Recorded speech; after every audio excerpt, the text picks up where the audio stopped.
Hey, what's going on, guys? Hope everyone's doing well. Hope everyone is enjoying their day. And for those who's checking out RBC, or Building Community Trust, I hope that you're doing well. Please go ahead and like the video. Please share if you want to, for those who are new to the channel. For those who's been tuning in, as always, thank you for support. I rarely get on here now, but I do from time to time.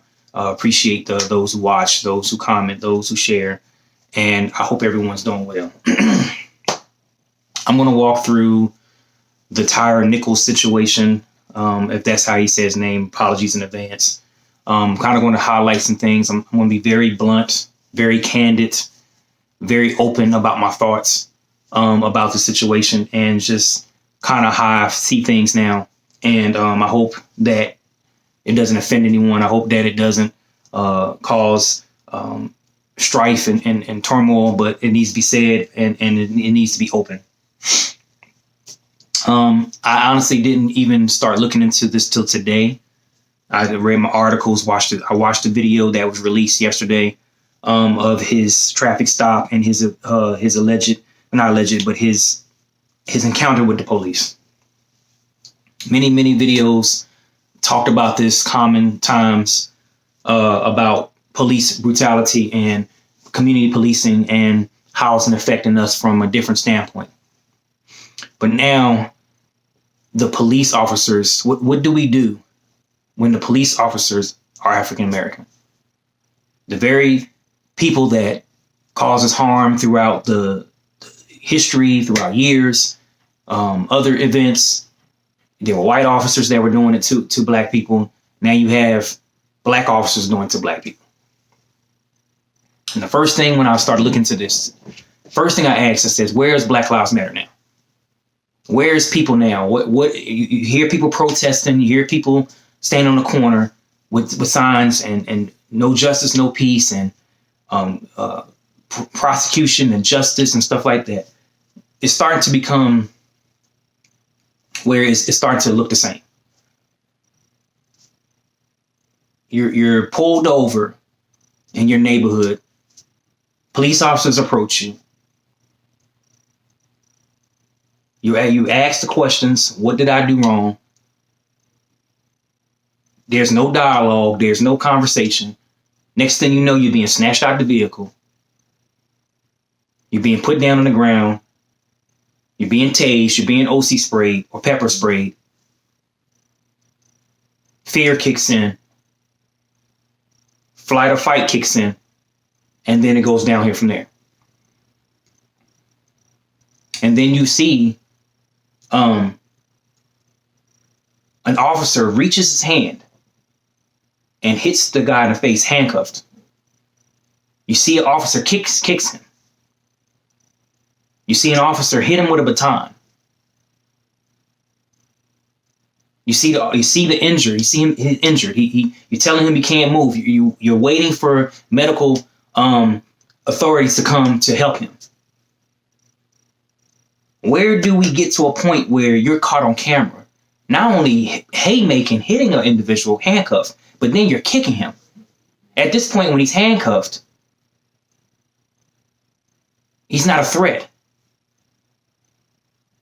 Where do we get into a society where you can kick someone when they're down? It's one thing when for George Floyd, where officer does what he did. But then it's just another thing when a guy's on the ground, handcuffed, and you're kicking him. And at the end of the day, what really makes me mad about this, people want to stand on corners. People want to protest. Every time something like this happens, people get on the corner and they protest and they say no justice, no peace. But this is a continuous cycle. We can no longer say anything else when a white officer does this to a black person. It is pointless now. And this is just my opinion. It's pointless now to stand on the corner and protest and say all Black Lives Matter and no justice, no peace, when the very people that we're supposed to be looking out for is the one that's doing it.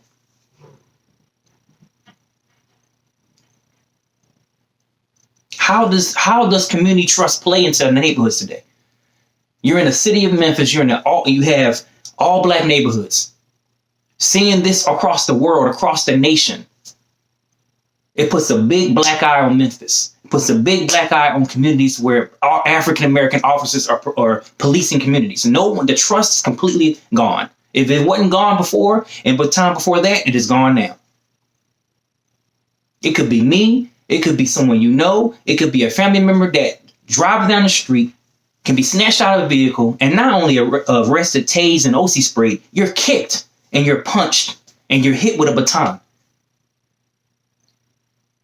To the point that you're unconscious, to the point that you die days later because you're taking this authority complex to the max. Your job as a police officer is to enforce law and order. Many people are going to say, we don't know what he did. We don't know what he could have done or caused him to do that. It's not hard. Okay? Been in many situations to where I got into altercations with other people. Your job as a police officer is to take him down. Once he's in handcuffs, you get him on the ground. If it comes to the point where you have to use physical force or move your level of discretion up to use force, whether it's a taser, whether it's an OC spray, you get him on the ground, you put him in handcuffs, and you sit him up. And you move forward. If he runs, I have plenty of people who try to run. You get him down and you get him in cuffs and you put him down and you need other officers. But when you come to the point where you're kicking someone, when you come to the point where he's standing up and you clock him and hit him in his head with a baton, that's more excessive force. You're going beyond that now. You're going beyond what you're supposed to be doing. What can we say to that as a people? How do we come back from this? How can we rebuild community trust in police, whether it's African or white cop or a black cop or Hispanic cop or whatever the case may be? How can we rebuild trust in our communities when you see stuff like this happening on the TV? Don't you think it's repetitive that this keeps happening?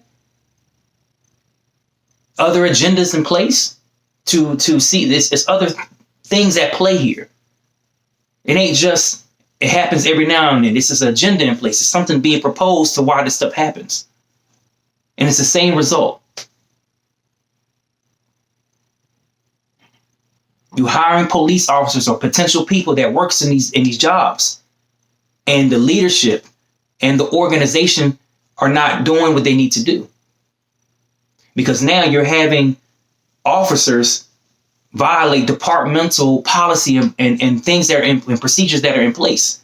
So now you have a whole city fallout of police officers, and then the crime continues to raise up, especially in black communities.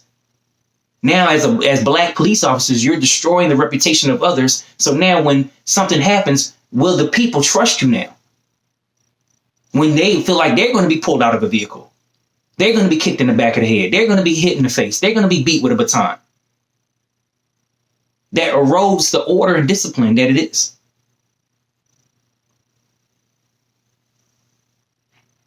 What solutions do we have? Someone talked to me about reparations. That is a program that is not going to happen no time soon. That is a program that is going to involve government getting involved in that process. And even if this program does happen, who's to say to guarantee that black people would take advantage in the correct way?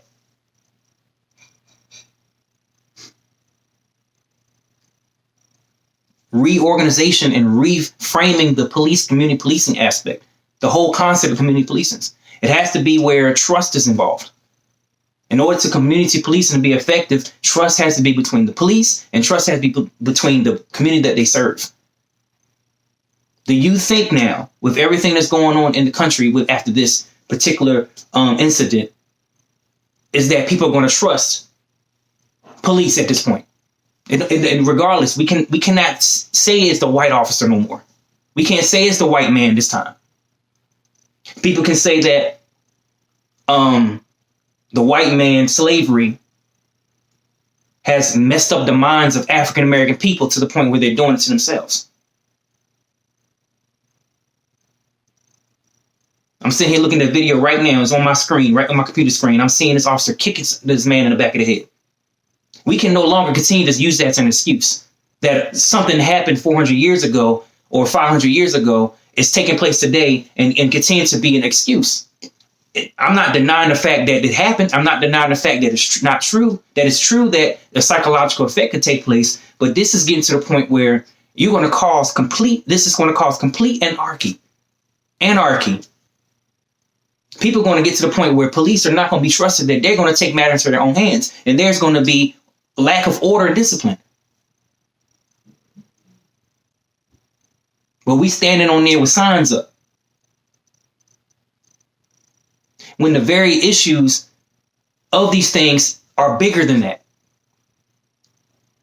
I did a video last time about how we start with the issues. We don't know if we don't know what he did. We don't know if it was a warrant. We don't know if something happened to the point where he had to get kicked in the back of the head.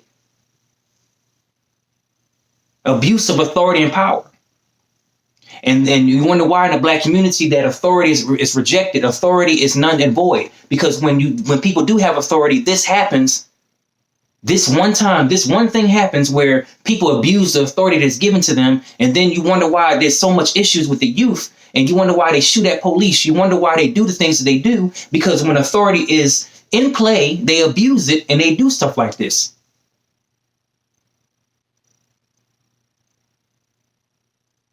It's pointless now. But people don't want to hear the truth. People don't want to hear that it's much larger than just the physical things that we're dealing with. People don't want to hear that God is also involved in the growth and the prospect of people. Not saying he's involved in this, but getting into spiritual development. Looking at things from a different perspective. Understanding the whole totality of things. That what happens in the spiritual world will manifest itself in the physical. But people don't want to understand that. People don't understand that it's much bigger play than it is than what you're seeing. People give these temporary solutions. But the true solution is Jesus Christ. And that's just what it is. You can disagree. You can log off. You can dislike the video on that. But that's the truth. That's what I feel like, is we're protesting. We've been protesting since somebody compared this incident to Rodney King. Rodney King happened. White officers did it to him. He lived. Tyre Nichols, this happened to him. Black officers did this to him. And he's not living. It's a repetition of history. It just, the only difference is one race against another. The shootings in the schools, the mass shootings. We can understand that the media can twist things. We can know that there's other agendas at play. We can know that that other people are in positions to make these calls and cause these different things. We know the media is sometimes twisting and warping things. We can add that as well. But what you do see, this is what you're seeing.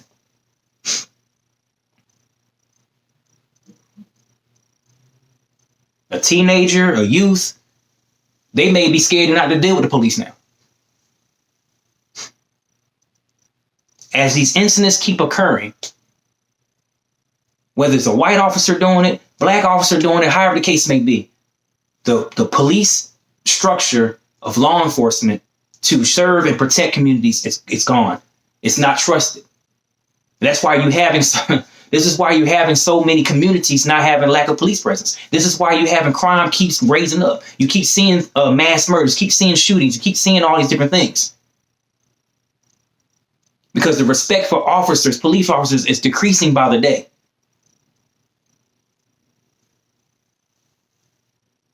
You think people gonna want to visit Memphis? You think people want to deal with that? Nobody wants to deal with that.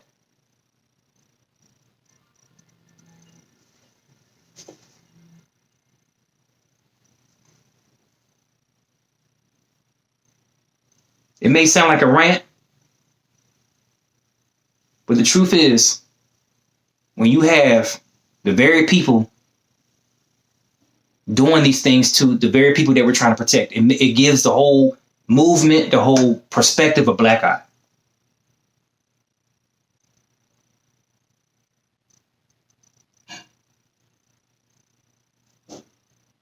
What's the point of doing this? What do we have to say about what we just experienced with the situation? What can we say about it? Who can we blame now? Are we going to have the same accountability, the same fire, the same passion as it went when George Floyd lost his life from a white officer? Are we going to have the same mindset? Or are we just going to be out there for a couple of days, say some stuff, and then go home? The same attitude, the same mindset, the same aggressiveness that was taken against the white officer that killed George Floyd, or the white officer that did this and the white officer that did that, have the same mindset towards these officers. Same passion, same justice for them. Not just blow it off, or you burn some buildings down, or you raise hell for a couple of days or a week or two, and then you just go back to your regular business. You see the same person, same lawyer, same attorney representing these every time. You see that it's a pattern. It starts from the home. It starts with training. It starts with mindset. It starts with expectations. It starts with standards. Not just standards of the world, too. I'm talking about biblical standards. It starts with mindset. It starts with a reset of the mind.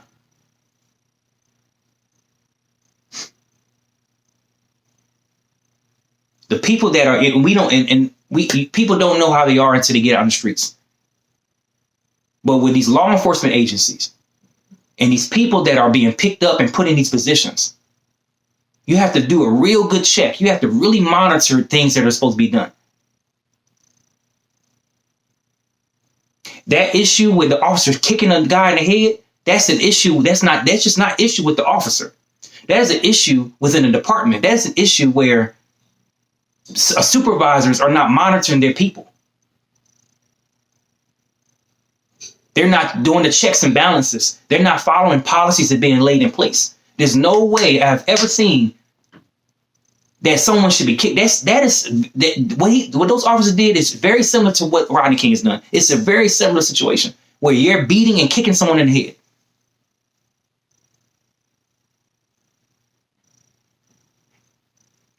Beating and kicking someone in the head.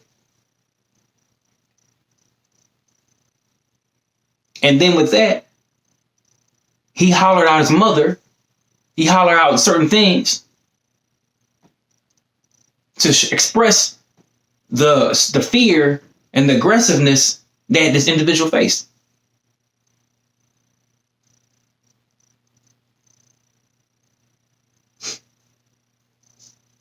It's pointless to do this now. People can disagree. People can get in their feelings. People can get mad. People say what they want to say. I feel like it's pointless to do this. Stand up on the corner. When the work needs to be done so much more deeper. It starts in the home. It starts in the communities. It starts with voting. In that aspect, it starts with people hiring and doing the work. It starts with close community policing.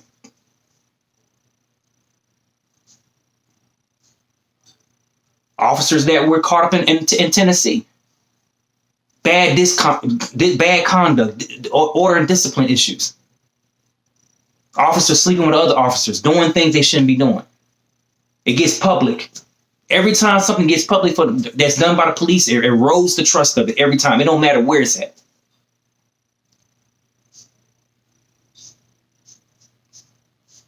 I wonder if you feel safe as a black man walking down the street, riding down the street, and an officer pulls you over.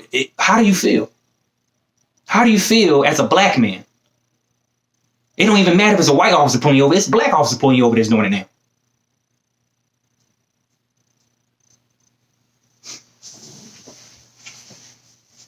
It's pointless.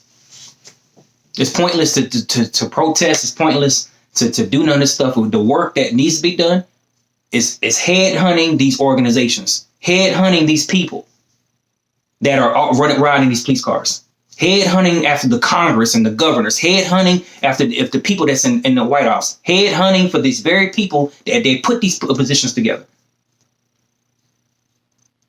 The city council, the chief of police, the mayor, the governor, all of those people need to be held accountable for this type of stuff.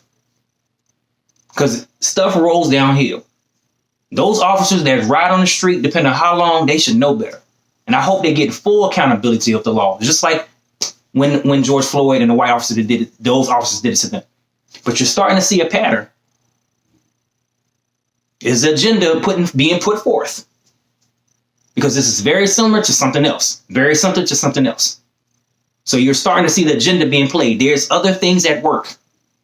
It ain't just one thing. It ain't just this level of surface. It's other things at work. Get in your homes. Get in your schools. Start with the home. That's where you start at. Reparations is not going to fix it. I don't care what nobody say. Reparations is not going to fix these issues. Putting somebody in a program, and if they don't have if the mindset is not renewed, if they don't have the mindset to want to be better, they don't have the mindset to say, I'm going to make this decision to be better. Reparations is not going to fix that. People have to want these things. If you can want these things before the money comes or before the programs come, that's one thing. But when somebody put these programs out, and if you don't have the mindset to want to make these changes and go through the processes of whatever needs to be done, it's not going to matter. It's just like an addict. There are rehab centers all over the world, all over the country. They're willing to take you. Some programs will even do it for free. But if the person don't have the mindset to want to go and be better and kick their addiction, what does it matter? It's the same thing with dealing with reparations. You can have programs, say the government do put a program in place. You can't make people go to do what they get the process. They'll go for the monetary aspect, but for the therapy and the rehabilitation process to be fixed, to be make the change, they have to already make that within themselves. So if they don't do that, and you talking about reparations, that's not going to fix it. What fixes it is when people change their mindset and start within their household and working on their children, getting involved in their schools. I'm talking about in huge numbers. Everybody's out here protesting. Protest at your schools. Go to your schools and get on those educators. Go to schools and see what your kids are doing. Go to school and do what you need to go. Stay at those schools and work on that issue and fix your schools. You fix your home, you fix your schools, then you fix your community. If somebody's out of line, you go to your police chief, you go to your congressman, you go to your mayors, and you raise hell with them until they fix this issue.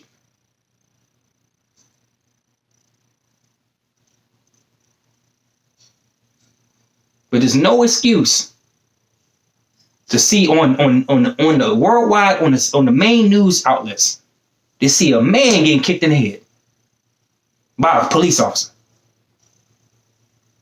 You're no better than what happened to Rodney King. You can say it's psychological. You can say it's PTSD. You can say whatever you want to say. You are no better than the white men that kicked Rodney King down. You're no better. And you should be held accountable to the full extent of the law. And don't stand on no corners. And don't say Black Lives Matter. And don't have the same heat for a white man when a black man do it. The heat ain't there. Say what you want to say. Write in the comments. I could care less.